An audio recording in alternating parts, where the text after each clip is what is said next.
I really don't know how to start this video off.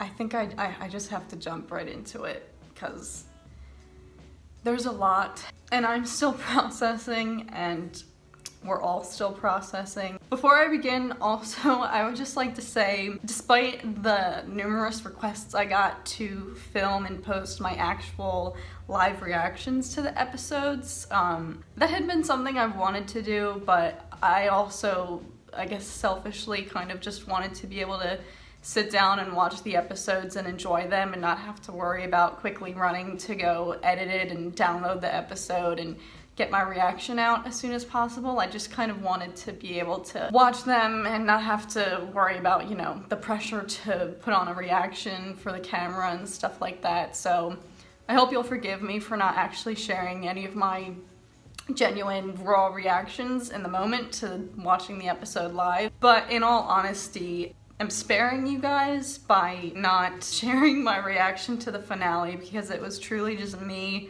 alone in my dark bedroom, like just truly sobbing, like in fetal position. Like, I've never cried that much over a cartoon. Honestly, I haven't cried that hard over anything in a while.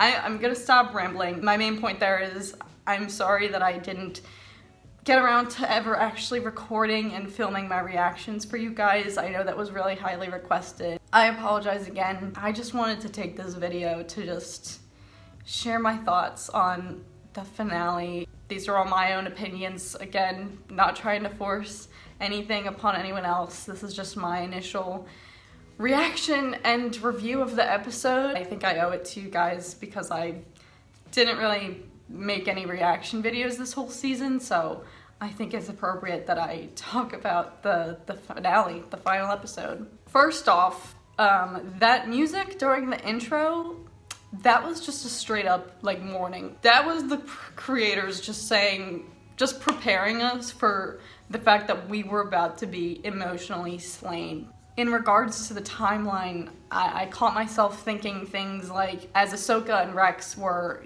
on the ship trying to figure out a way to escape, I caught myself it just popped into my head thinking like, I wonder like if Padme is dead at this point. Are Anakin and Obi-Wan fighting it out on Mustafar right now? Like, it was just kind of crazy to think about. Like, it was strange to think of like, what's actually, you know, happening in like Revenge of the Sith time versus this Clone Wars time, if that makes any sense. Again, as I said, this video could be very rambly. I'm still processing and my thoughts were kind of just all over the place, so forgive me, but I'll just say it now, this is not gonna be my most organized and collected video, that's for sure. Going into the episode, I had wanted to see a snippet or a clip or just a glimpse or some sort of allusion to Anakin. I just really wanted to see him and I was hoping that they would give us a little taste of something because,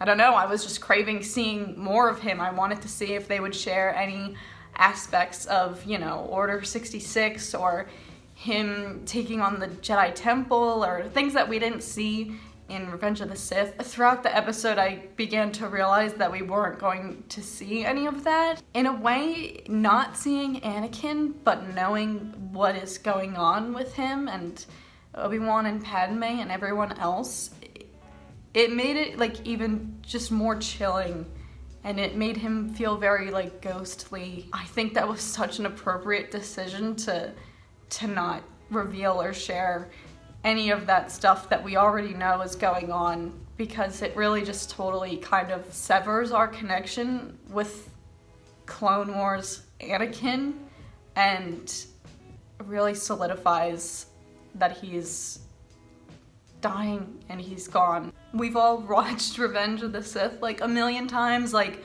we've seen this all go down and we know what's happening. We know exactly the course of events, what's happening with Anakin. The fact that we still want to see more, but they don't They don't let us have that kind of, not closure essentially, but they don't just indulge our cravings to kind of just see one more second or one more minute of Anakin in the Clone Wars. Like, it just makes him all the more ghostly and distant. It puts us in Ahsoka's shoes as well, because, you know, the last time she sees Anakin is essentially the last time that we see Anakin as well in this Clone Wars context. Seeing that last bit of him when he is still good as we know him to be. He's still the Anakin Skywalker that we all love. And then not seeing him again at all, it really changes the tragic aspect of it.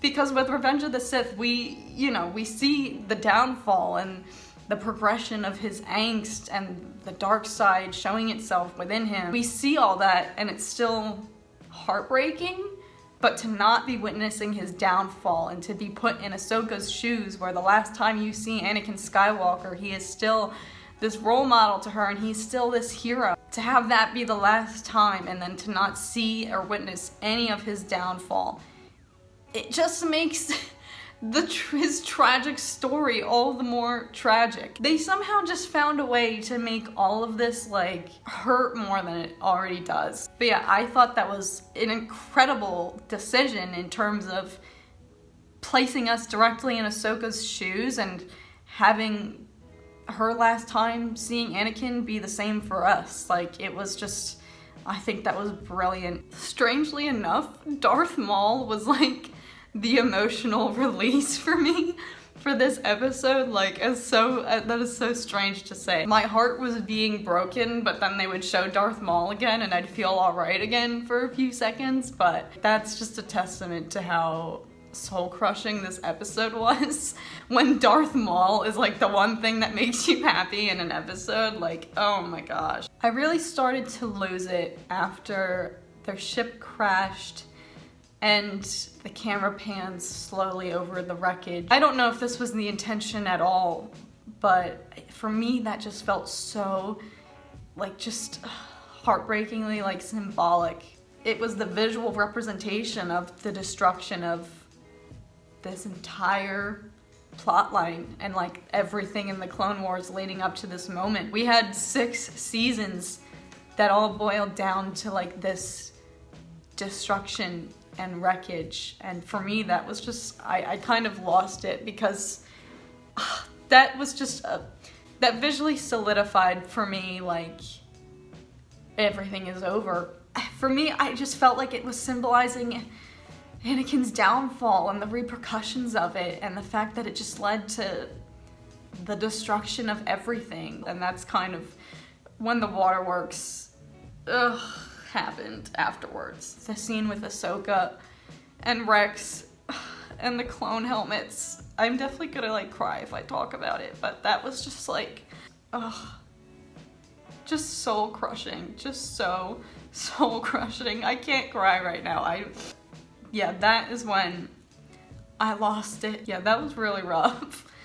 That moment being just the complete finale of everything that we've gone through with the clones, like, for the entirety of this show, and like, it all leads up and boils down to that. Like, that is just like the most, that's like a lightsaber through the heart. Oh my god, that was just really rough. And we see that last scene there with Vader, and even in that moment, I had that kind of instinctual feeling that you feel whenever a show or a series is over and you're like, I just want more. Like, what happens next? I want to see more. Like, what happens after that? Like, I found myself still having those cravings and those feelings and that longing for more content. Like, we know everything that happens next. Like, this is just the beginning for Vader, and Anakin isn't coming back. Like, there is no more. It's over. This is how it is. And it's strange because I finished watching the Clone Wars like a couple of years ago, and I did not rewatch it leading up to season 7 here. At the end, as Ahsoka stands there mourning and grieving in front of this graveyard of trooper helmets, it all just still felt like so like ripe and fresh with my emotions, like as if I had just watched all of the series like yesterday. Like everything that we experienced with this show and this entire journey with the clones just comes rushing to mind, and in that moment it just comes down to like knowing that it's all over. It didn't even matter that it had been years since I'd watched the show leading up to that point, because it still hurt me just as much as if I would have watched it all the day before the finale. And I think that is a testament to how just incredible of a series this was in terms of getting you attached to these characters and this story and paying homage to the clones and really having them become one of the most beloved aspects of the prequel era. It pays homage to them, and in that moment you're not angry at them. You feel exactly like Ahsoka. You're heartbroken for them. I need to stop. I should have maybe given it a day before I filmed this video, because I'm still, like I said, I'm still just kind of like dead inside after it, and I'm still processing it and still very, very raw. They still managed to make Ahsoka Tano even more dynamic than of a character than she already was. Knowing that she had the opportunity presented to her by Darth Maul to potentially prevent this. I thought Revenge of the Sith was heartbreaking, but they somehow managed to just make a tragic story even more utterly tragic. Knowing that she now has this like weight on her, oh my god. They just find every possible way to like break your heart and crush your soul and drain your essence of emotion. They just didn't hold back. And I like that. Like the fact that I wanted to be emotional. I wanted this to her. Like I wanted this to make me cry, and it did. I haven't sobbed that much over a cartoon like ever. I've been talking for 30 minutes now, so I'm just gonna wrap this up because I've just been rambling. I could not have asked for a better finale. I thought this was incredible. To everyone involved with the Clone Wars cast and crew, I know none of you are watching this, but like, and just like thank you for making me like this excited about Star Wars and reigniting the passion amongst so many people. I am half sad because that episode literally shoved its hand through my chest and ripped my beating heart out of my body and ate it in front of me, but I am also just kind of still processing that this incredible show has come to an end. This was a really sad video for May the 4th. I thought I'd be able to get it together a little bit more for this video, but this accurately portrays how I'm still grieving. So with that being said, happy Star Wars Day to you guys. But yeah, Disney Plus, shout out to you for bumping up the release date for the finale. It was great not having to wait a week for that, but at the same time, I'm really upset that it's all over now. Again, I'm sorry that I didn't actually film or record any of my live reactions to the season, but sorry that I cried a little bit in this video. I'm a grown woman and crying here over a cartoon, and that is just a testament to like how incredible this show has been and just how incredible Star Wars is. Thank you guys so much for tuning in and watching this video. I would love to hear your guys' thoughts on the finale. Please let me know down below. I'd love to talk more about it. I'm wishing you all the happiest May the 4th ever. May the Force be with you guys always, and I will see you guys again very soon. Bye.